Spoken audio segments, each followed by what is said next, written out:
looking forward to this part of the con a lot. Great privilege to get to speak to such an audience that is at the same time engaged in issues and questions all over the world, but also part of the local fan community, which I grew up with. So it's a great honor to be here as guest of honor. I decided the way I wanted to use this hour with you guys today is to present what people rarely have access to, which is fresh, not yet published research. Fresh, not yet published historical research that I'm working on a specifically timely question. So I'm in the middle, about 1 year into a 3-year project right now on the history of censorship.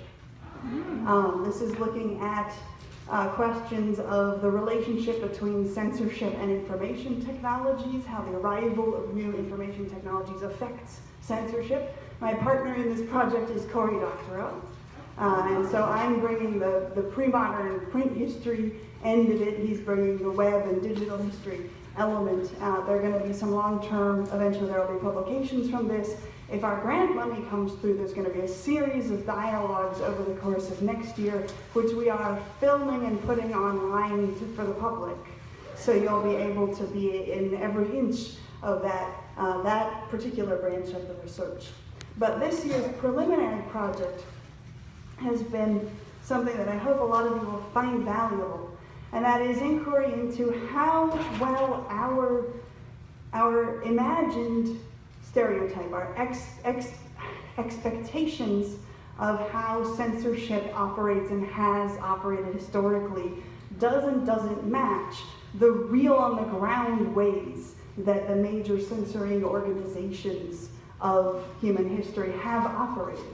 So when we try to think about censorship and vigilance, what we're being vigilant against, the dominant version of censorship that's in our minds is Orwell, is the way Orwell depicts it in 1984. Orwell's immensely valuable call to arms about the dangers of absolute government in a modern era also largely dominate the way we imagine censorship operating. And when you look at historical instances of states, governments, and non-state powers actually censoring, they sometimes do, but very often don't, match what Orwell teaches us to be looking for.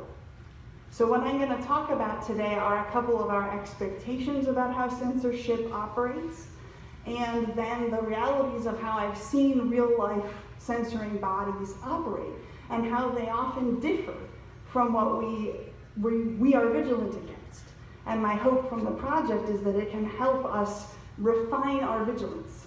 And remember that while we're being vigilant against Orwellian forms of censorship, there are a lot of other axes and forms of censorship that we may not be as vigilant for unless we look to the historical record for what has occurred.